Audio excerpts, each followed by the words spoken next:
Assalamualaikum warahmatullahi wabarakatuh. Perkenalkan, nama saya Richard Agustinus Suharto dari Prodi D4LM. Di sini saya akan menjelaskan tentang orang-orang yang berisiko terkena penyakit diabetes mellitus. Berikut pemaparannya. Orang-orang yang berisiko terkena penyakit diabetes mellitus. Apa sih diabetes mellitus itu?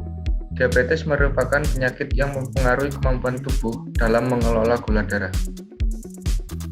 Hal yang terpenting pada penyakit ini adalah insulin, yang dimana insulin berperan penting dalam mengelola gula darah. Tipe-tipe diabetes. Terdapat 3 tipe dari diabetes. Yang pertama, diabetes tipe 1. Merupakan penyakit diabetes yang disebabkan oleh faktor genetik atau keturunan.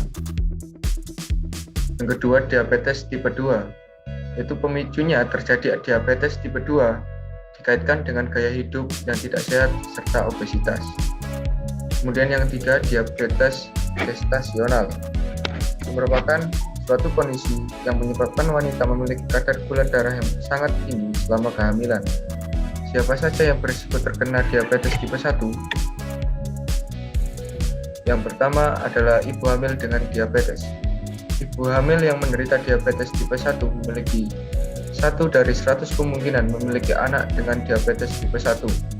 Jadi, jika ada seorang ibu yang melahirkan dan ibu tersebut menderita diabetes, maka kemungkinan besar anaknya akan terkena diabetes juga.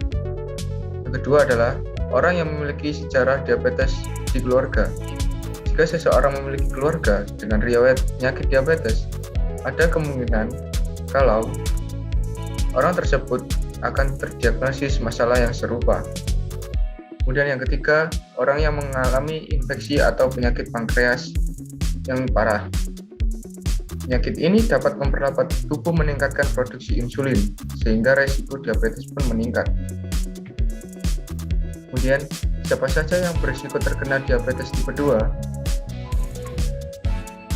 Orang-orang yang berisiko terkena diabetes tipe 2 yaitu yang pertama, orang yang memiliki pola makan tidak sehat.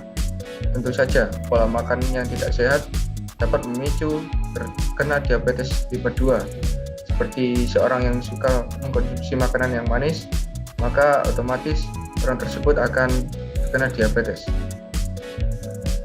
Kemudian kedua adalah kelebihan berat badan.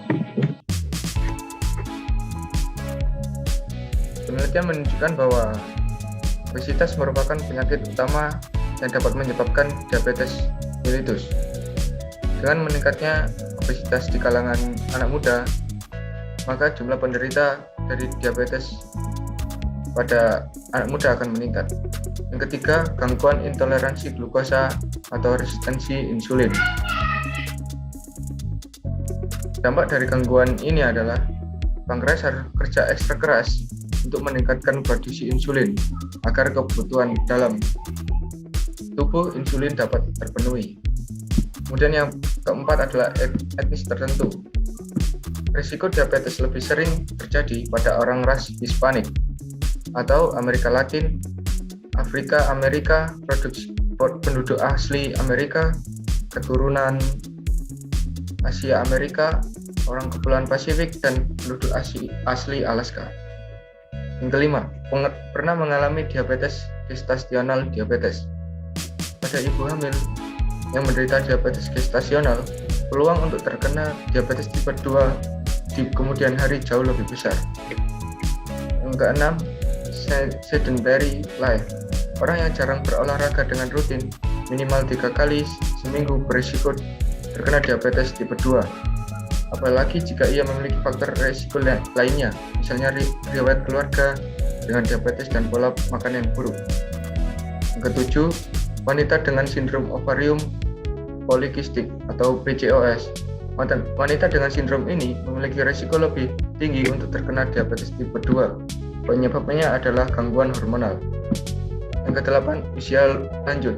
Menurut penelitian, semakin banyak usia pada seseorang, maka risiko terkena diabetes tipe 2 maka semakin tinggi. Kemudian yang kesembilan adalah perokok. Perokok merupakan gaya hidup yang tidak sehat. Kemudian yang ke-10, prediabetes. Prediabetes adalah orang yang dengan kadar gula darah yang tinggi dari kadar gula normal, namun belum dikatakan ke dalam diabetes. Akan tetapi jika tidak dilakukan intervensi, maka dalam kurun 5 sampai 10 tahun ke depan, prediabetes akan menjadi diabetes tipe 2. Terima kasih. Demikian yang dapat saya sampaikan. Kiranya dapat dimengerti dan dapat diterima. Semoga membantu. Wassalamualaikum warahmatullahi wabarakatuh.